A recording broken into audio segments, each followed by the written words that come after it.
Negdje sprva novoga vijeka osvitalo je Sarajevo, Bosna, Saraj, lijepi bijeli grad na Miljacki, u rumenilu svibanjske zore, a budili su ga mujezini sa 100-tinjak džamija koji su melodiozno pjevali Allah je najveći.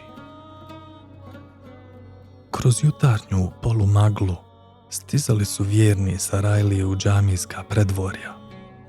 Sabah je, valja Allahu zahvaliti na milosti što je poklonio nov dan svom roblju na zemlji.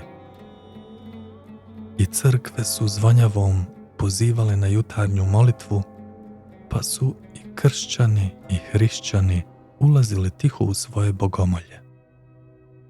Čak i ono nekoliko Jehudija koji su se već bili naselili, ranili su u ta blagoslovljena vremena kada su Arabe, natovareni konji i trhonoše s užetima preko ramena bili jedina prometna sredstva.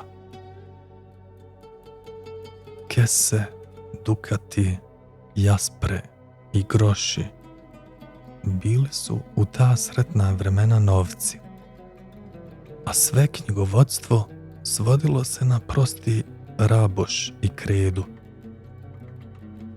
Veresija se knjižila u obliku bijelih crtica ispisivanih kredom na direcima i vratima, tako da su se one kroz mjesec, dva pretvarali u čitave naslage bijelih taraba.